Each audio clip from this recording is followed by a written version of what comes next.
right. I mean, you've already started, so I don't know what I can possibly say. That was the pre-show. That was a great show. I was just warming up the act. Yeah, so, it's nice, when people show up early, they should get a treat. I'm sorry I missed hearing your rag. Ah, I'll ask for it some other time. The only thing I can say is that I've known this gentleman for quite a long time. And I believe we met first when Tulsa, Ragtime for Tulsa had a concert that I was able to appear in. You might know Brian Hall. And yes, afterwards, yes, we hung out, and at the hotel there was a piano.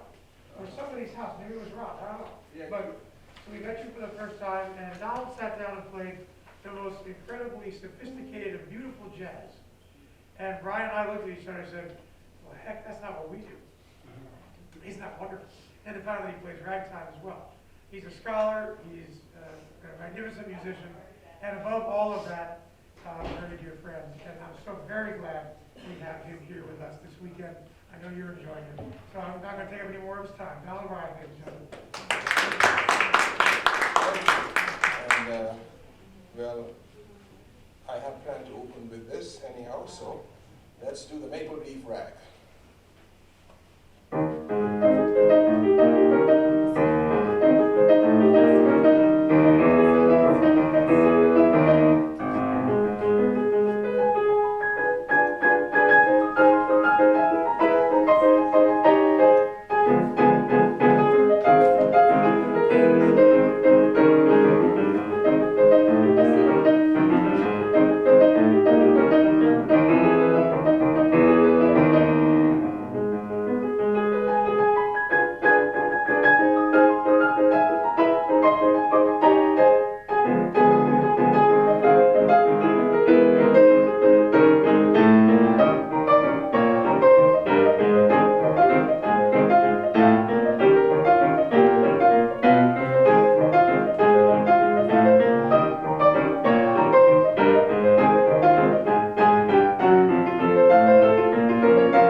Thank you very much. Ragtime in its time. Let me say at the outset that I'm greatly indebted to about 3 different sources. Primary sources are Loring White's Ragging It, which is a fascinating read. You'd be read. The subtitle is Putting History into Ragtime and Ragtime into History. Loring White's are also Jeffrey Ward and Ken Boone's Jazz. You probably saw the the series on television. There is a book also that goes along with it, that a lot of the quotes, a lot of what's happening in the series itself is actually in print. And there's also an article, The Piano in the Parlor, that was in, let me, Piano in the Parlor by Gerald Carson. This was for the American Heritage magazine in 1965, volume 17, issue 1. I found it online. Didn't have to go to a library and check out all of those digital prints. Okay. Ragtime is a form of syncopated music that was birthed and developed in the USA, was unique enough to be identified as uniquely, specifically American by those who heard it in Europe, especially. I guess that was the main cultural exchange between America and Europe. They heard it, they said, that's American, that's from the USA, it's not from any of the countries in Europe, it's not even from Africa, it's from the USA. Okay, its heyday was from the 1890s to the late 19-teens, until it was eclipsed by jazz. So that's a mouthful. Let's talk first, it would function, to finish my paragraph here, it functioned as the soundtrack to the progressive era. So, first let's talk about eras. And this progressive era was from about the 1890s to about 1920 or so. Before that was called the Gilded Era, or the Gilded Age. And it was a span from roughly about the Civil War, the end of the Civil War, 1865 or so, to about the 1900, till 1900. It was a time of rapid economic growth in that wages in the USA grew much higher than wages in Europe. Industrialization was demanding an ever-increasing unskilled labor pool. And so a lot of immigrants came from Europe because things were better here, they thought. It is calculated that there was a 60% real wage growth. 60%, that's 60, between 1860 and 1890. That was the time railroads were making the west of the country, go west, young man, much more accessible. And the notable inventions of that time, the telephone, the phonograph, the long-lasting light bulb, electric power system generation. Now, the electricity was not invented by Edison, but certainly the reliable generation of it was. Motion pictures was another big deal of that Gilded Era. On the other hand, it was an era of abject poverty and inequality in some segments of the population. Whereas the newly freed slaves had a pretty hard time of it. And a lot of the immigrants coming over from devastating situations back in Europe. I'm thinking, like, one specific thing is that the Irish potato famine and other ecological and I don't know if any of those disasters or tribulations were man-made, but there was I guess the old American sales job, it's better here, come over here, we've got you a job, we've got you housing. I've seen some of the posters that were sent to some of the Nordic countries showing how beautiful life was here, and then they got here and this was just empty wasteland. And so we thought it was like the poster. I said, no, you make it like the poster.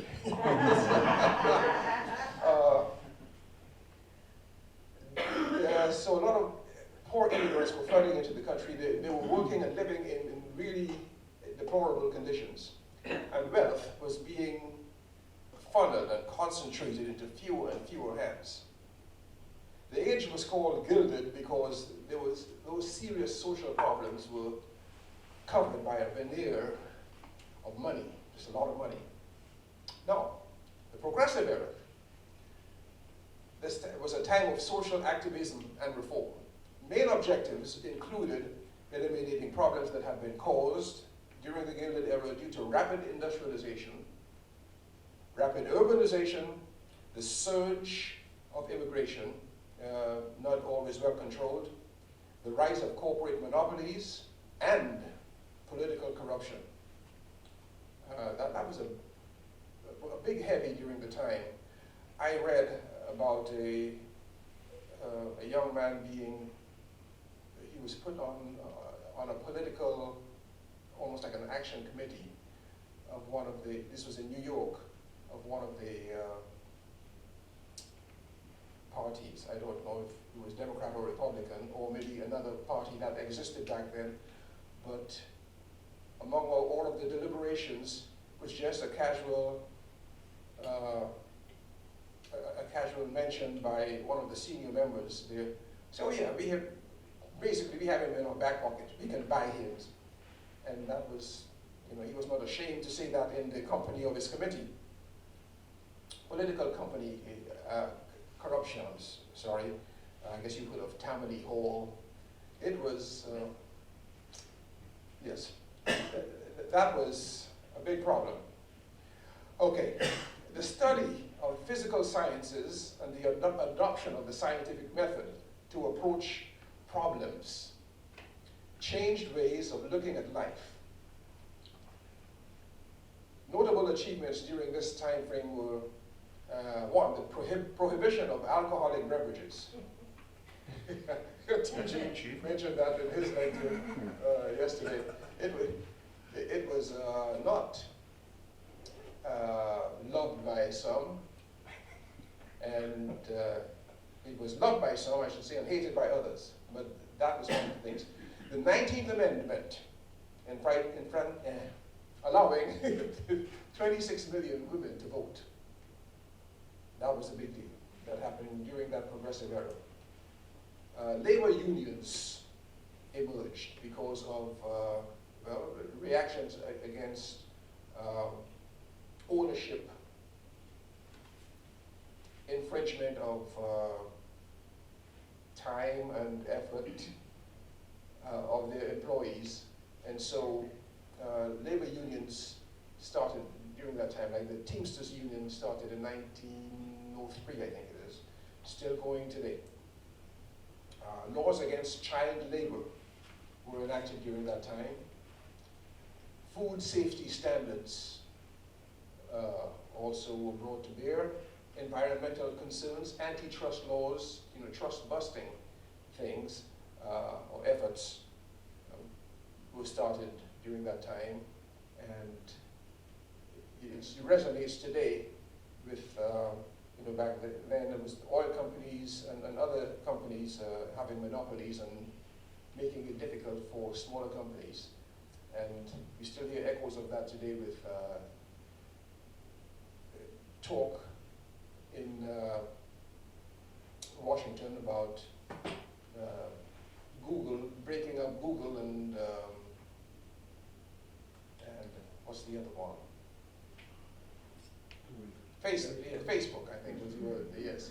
It's breaking that monopoly. So that mindset was started back in the Progressive Era over 120 to 130 years ago.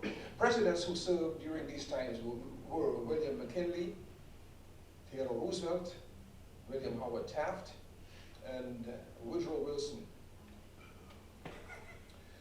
So there was unbounded, just about optimism during that time, because there was, the country was burgeoning. You read any of Horatio Alger's novels, this was to be had for the taking. All you had to do was work hard enough and long enough and it could be yours. And that mindset is still operating today. I mean, and to a very, very great extent it is true. Urbanization and the youth it attracted, even demanded, brought a new demographic to bear in the marketplace. So social life became less influenced by the older generation and families, parents and such, extended family even, and more it was influenced, it could be more by entrepreneurs and advertisers. Advertising agencies were spawning plentiful at this time, who catered directly to that group, many of whom didn't have strong family ties at their new residences. You know, they come into town and get settled and, you know, what to do. And here are these advertisers saying, you know, come to this or to that. And it started this culture of this youth influence. What your parents were doing, that's old hat. Leave that to the past. You're new, a young generation. You're it. Do your own stuff. It didn't just start in the 60s. Now, some of the other things that happened, the amusements to be had at that time, some of them were available only in the city. You had to, very rarely, unless they were traveling shows or something like that, would you find them in the rural areas. Things like professional sports. Baseball. Baseball was the first big one, and it is still known as America's gift in sporting, to the sporting world. Although, it has been documented that baseball was played in England before it was played here. It just didn't take off like it did here. But I don't want to get into that this year. Baseball was the one of the big public event draws that draw a lot of the people who were coming into the city for amusement. Another was football. Although football didn't go professional as early as baseball, football was more a good college sport. But it got there soon enough. Boxing was a big one, but boxing could be done. It was not a team sport per se, so that could be done in rural areas also. Just not as many people to look at it, but boxing was one of the sports that drew a lot of spectators. And by the end of the century, of the 19th century, basketball, which was invented, I don't recall the year, but it was by, I think, like 1889 or something, or 1899, I mean, 98 or 99, that it was invented. Okay, so professional sports was not available in rural areas. You'd find it in the city, lots of spectators. Variety entertainment shows, vaudeville.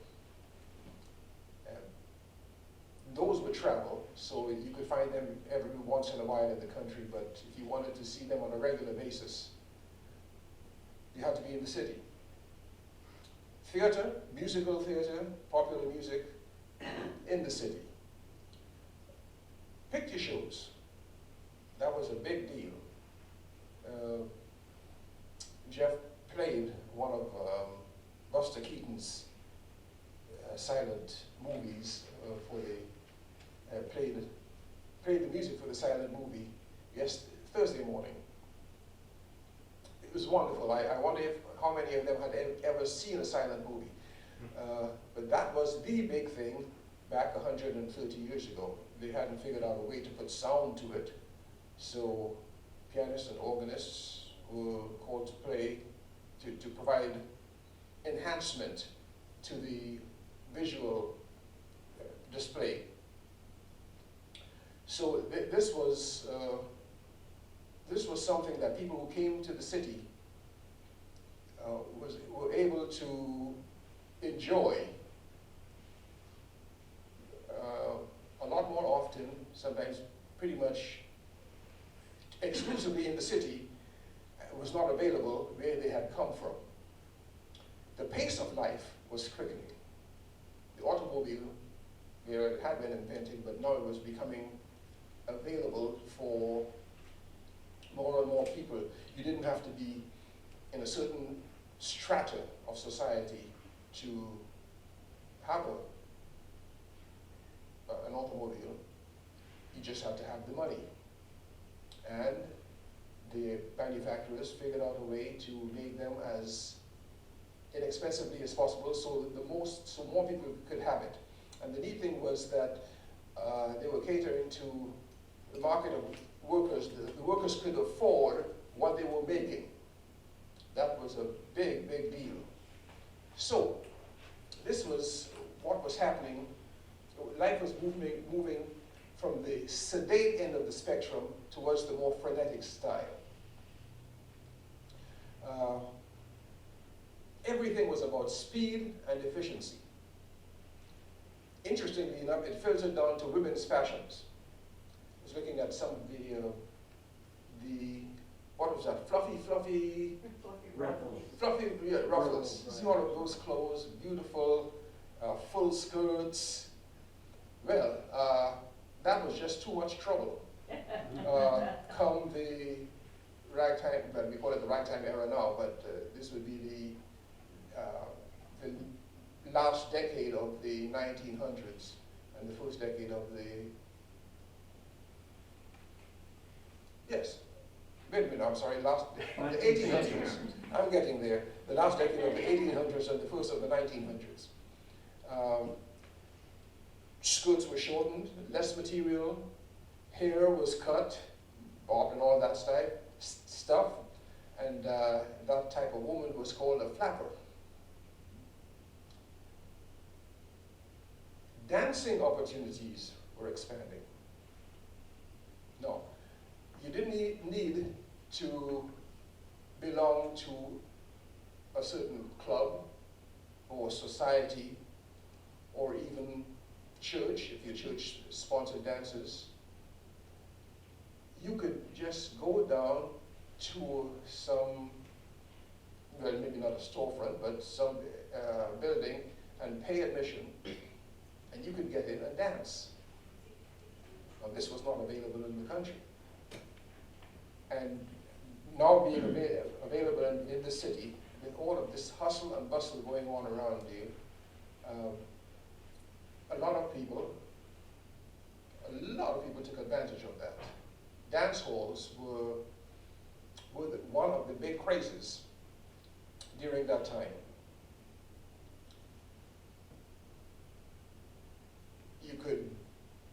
So this new zest in life needed its own zesty kind of dance music. And this brings us to ragtime. Okay, let me clear my head a bit and I'll play some ragtime. All right.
what makes it so unique? Well, for that we have to talk about syncopation. Now, syncopation is not a new invention, was not a new invention in the 1800s. What distinguished ragtime, the syncopation in ragtime post-Civil War was the length of note. For instance, you would have something like, give me a good key, give me a good key. Okay, how about E flat?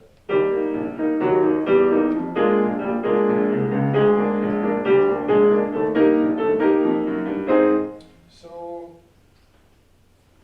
if that were not syncopated, it would sound like this.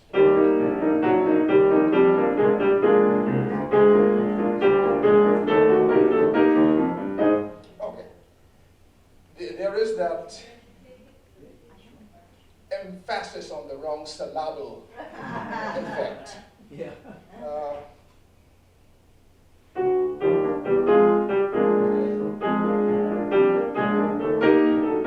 So that's a form of syncopation.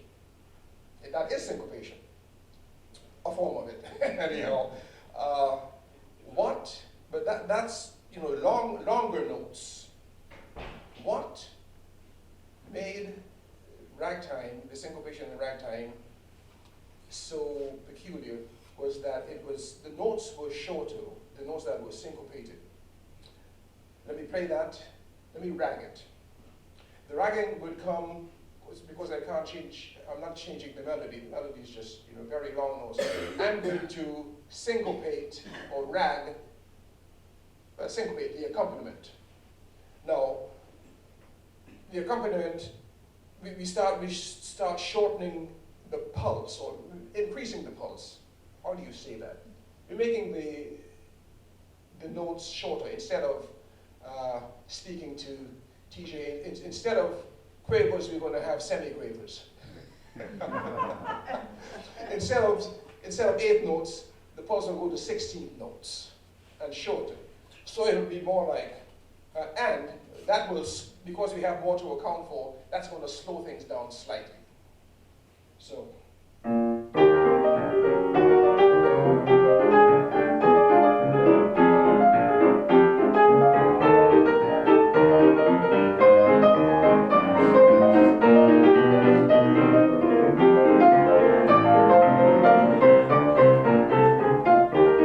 Okay, does that make sense?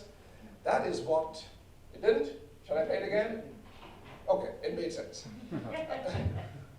That is what made ragtime peculiar or unique. It shortened the length of note that was syncopated. Another interesting feature, another feature of that syncopation was this concept of 3 against 4. Now, you would have generally in a beat 4 subdivisions.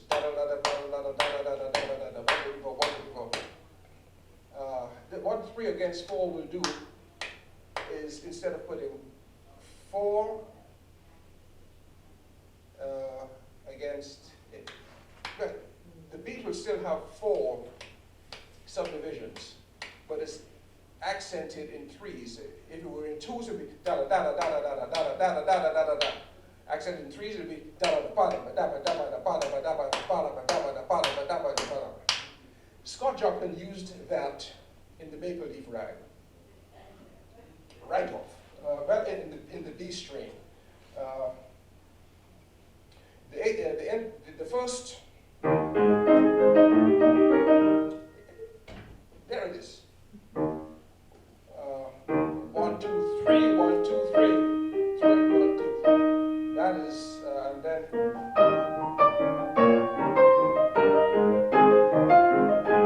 a lot of 3 patterns, 3 note patterns. That plus the emphasis on the wrong syllable gave ragtime its unique feel, and that was what a lot of the kids, the new urban population, that drew them to the dance halls in droves. The effect really could be hardly exaggerated. The youth liked the dancing because it was not a line dance like the cakewalk. It was done by couples, embracing couples. Embracing, sometimes closely embracing couples with that. The parents and the older generations were alarmed by it for the same reason. They didn't want this embracing couples with kids sometimes who hardly knew each other. The movements were faster, as having less clothing to worry about would allow. And all too often, as would happen in unchaperoned situations, the movements got faster, a little more suggestive, even provocative. So here are some comments I find interesting. This one is by Edward Baxter Perry. I think this was from a New Orleans paper, but I could not find the source of it. But here it is. Ragtime is syncopation gone mad. And its victims, in my opinion, can only be treated successfully only like a dog with rabies. With a dose of lead. Whether it is simply a passing phase of our decadent art culture, or an infectious disease which has come to stay, like leprosy, time alone can tell. Edward Baxter Perry. Okay, here is one from, this one's from the New York Herald, 1913. Can it be said that America is falling prey to the collective soul of the Negro through the influence of what is through the influence of what is popularly known as ragtime music? If there's any tendency towards such a national disaster, it should be definitely pointed out and extreme measures taken to inhibit the influence and avert the increasing danger, if it has not already gone too far. American ragtime music is symbolic of the primitive morality and perceptible moral limitations of the Negro type. That was 1913, the New York Herald. Now, there was some concern in the African American camp as well. Reverend Adam Clayton Powell, the fabled Reverend Adam Clayton Powell of New York, of Harlem's Abyssinian Baptist Church declared, "The Negro race is dancing itself to death. Our people are too frivolous because they feel on too much trash. You can see the effects of the tango, the Chicago, the turkey trot, the Texas Tommy, and ragtime music not only in their conversations, but in the movement of their bodies about the home." Reverend Adam Clayton Powell. And I guess that was one of the complaints against this new lascivious type of dancing. All of these animal moves. Besides the turkey trot and the Texas Tommy, there was also the bunny hug, as we saw this morning, the grizzly bear, and the foxtrot, which was rather sedate and tame compared to the others. Now, on the other side of the standoff were those who saw past the immediate dance hall application of ragtime music and thought that it was, at its essence, a valid expression of American culture, American music, and worthy of the concert hall. Scott Joplin, composer, and James Reese Europe, a band leader, were among those of that persuasion. Joplin is now finally, well, he was finally a household name. I don't know how many houses can point out who he was now, but at least he has his name on a postage stamp. So, James Reese Europe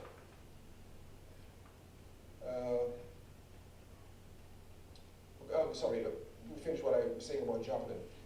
He tried all during his career to compose works that would be taken seriously by the music establishment.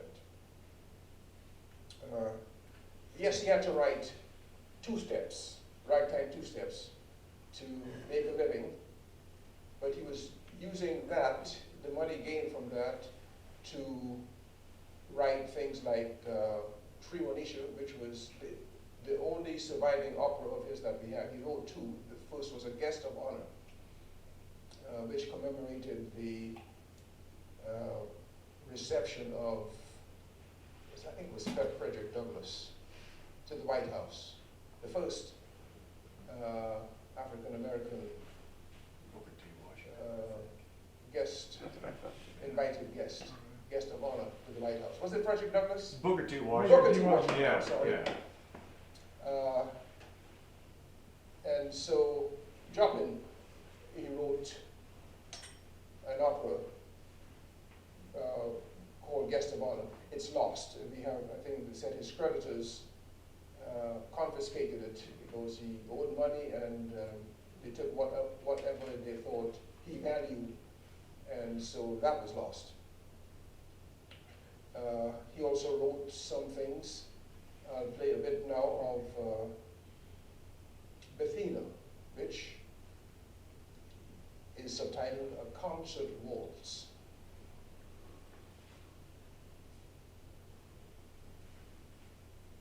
Oh, you heard it last night. The oboes played it. Okay, I'll play with that.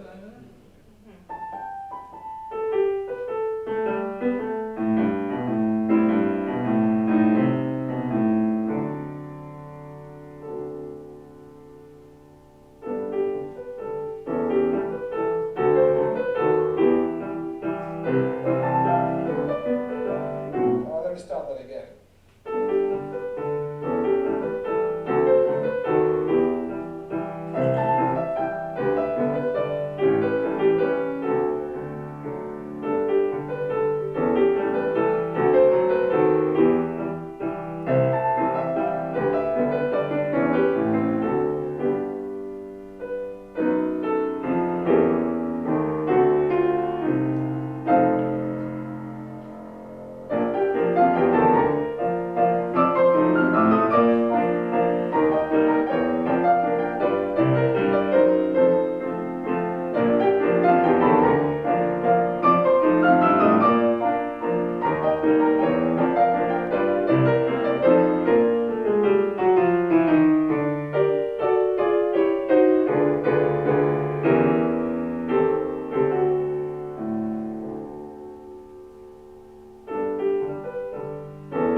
But during his life, he was one of the most prominent exponents of ragtime music. He was not a pianist. Well, he did not make his living by playing piano. One of the things he did was he was the music director for the Vernon and Irene Castle's, their ragtime dancing. He was their band leader. But he tried, sorry, let me get back to my notes here. He was a premier, highly respected band leader in Manhattan before World War I. And then during World War I, when the Negro Regiment, was New York's Negro Regiment was shipped off to Germany to fight, he was the bandmaster that went with them. He actually saw a bit of combat while he was in Europe. side, the German called that unit the Hellfighters, because those guys were relentless. They gave them hell, pretty much. After the war, the entire regiment returned to a hero's welcome with a homecoming parade. Unfortunately, one of Europe's drummers killed him over a dispute about money. This was in May of 1919. Esteem for him was so high, this is New York City, esteem for him was so high that he was given an official city funeral. The New York Times had this to say: the loss was incalculable. Ragtime is Negro music, but it is American Negro music, more alive than any other American music. And Europe was one of those contributing most to its development. It had come a long way, baby. Okay, another aspect to this era bears mentioning: the piano and its ever-increasing popularity. Now, as early as 1867, the historian James Parton stated that in the home, the piano was only less important than the kitchen stove.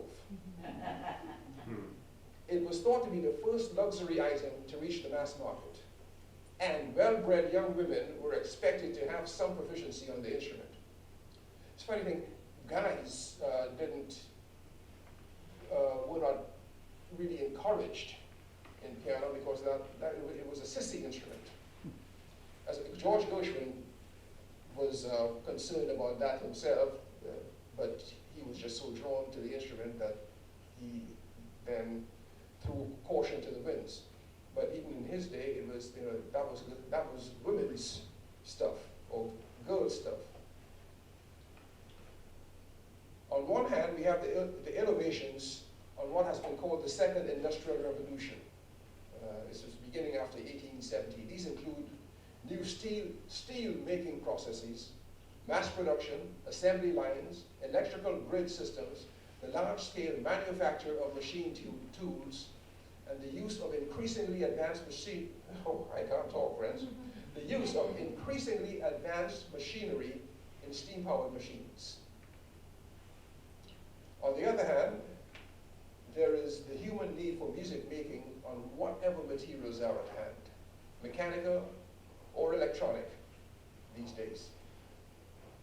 And I think personally, this beast and those like it, the modern piano, is the apex of artistry and mechanics.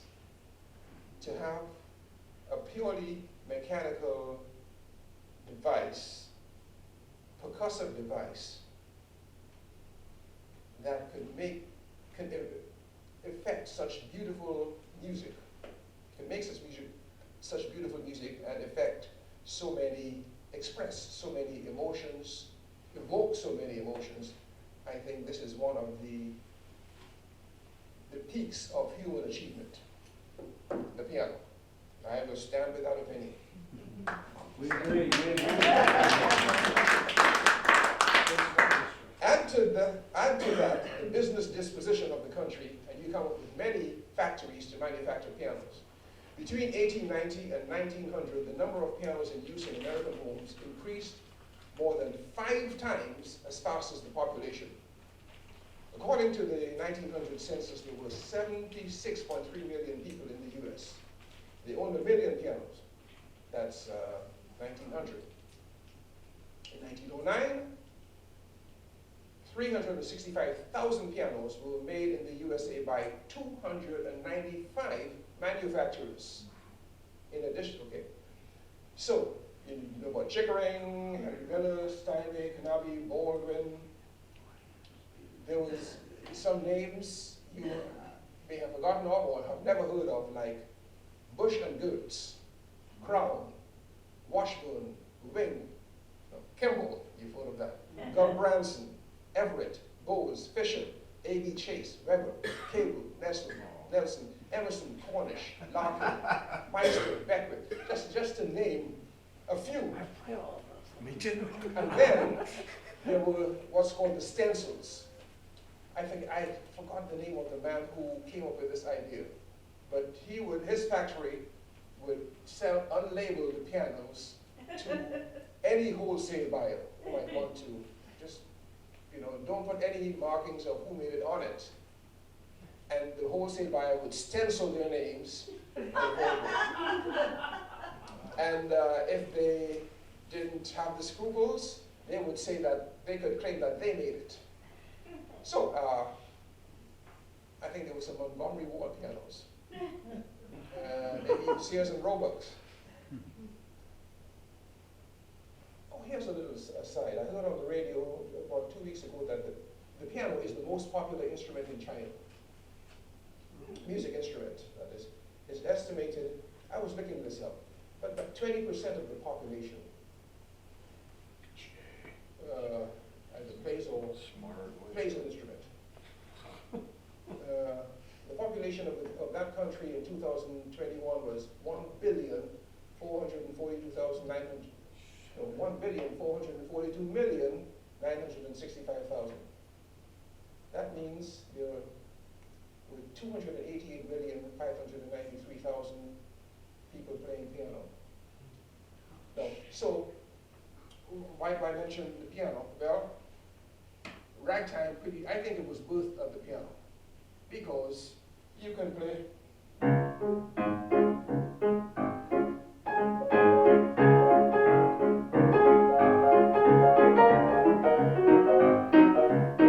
Just ragging.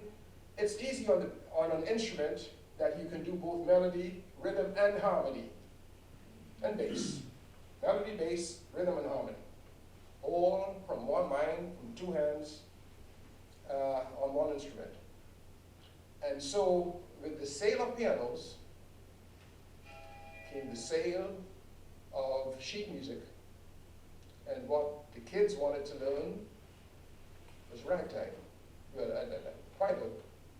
not that they did not want to learn anything else, but they certainly wanted to learn ragtime. And the sales of ragtime music, as you saw this morning and can see from the display, went through the roof. Tin Pan Alley and other music publishers in other places made a killing of the sales of sheet music. So I will close, and then you can ask questions, which I will not know the answers for, but you can ask them anytime. I will close with this quote from The Piano in the Parlor by Gerald Carson. The Columbian Exposition in Chicago in 1893, visited by 12 million people, stimulated piano sales and amateur musicianship, and helped send the little reed organ to the attic. Suddenly, the family piano became the basis for the melody business, which sold sheet music in enormous quantities after 1900. And most of the music sold was gayer and more vulgar than that which had been played in the parlor a few years before. The new music, introduced at the exposition by an itinerant clan of piano players from the world of sporting gentlemen and hip swaying girls, consisted of the syncopated melodies that became ragtime. Almost everybody, it seemed, wanted to learn rag. Mabel, yes, fictional Mabel, was all delighted to discover that she had an instinct for finding keyboard combinations, and said goodbye to silver threads among the gold. Concentrating thereafter, for those of you who are too young, that's one of the most popular songs of the Gilded Era. Silver threads, talking about the mother's hair, silver threads among the gold. Concentrating thereafter on developing a wicked bass for her interpretation of Maple Leaf Rag. Ben R. Hardy published his Ragtime Instructor in 1897. Soon after that, Axel Christensen advertised ragtime taught in 10 lessons and opened studios in 35 cities, employing such promotional gimmicks as ragtime contests, Christensen had by 1935 become alma mater for 500,000 syncopated old gals. So, that is the end of my presentation to you. I hope you found it interesting. That, I think, Ragtime, as it was said, just became the soundtrack for the progressive era, for that span of time between the 1890s, middle 1890s, maybe even the 1890 itself, although no sheet music has been documented as early back as that, and progressed until jazz eclipsed it almost right after World War I. Thank you very much. Thank you.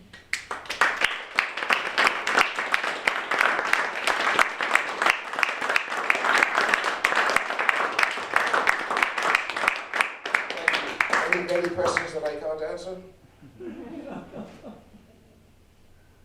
Okay.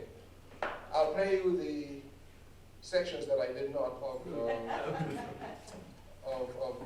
Athena. I skipped to the end, but let me go back to the. I'll think about where it was.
There are two pianos up there. Can we do something together to finish up your? Let's do it.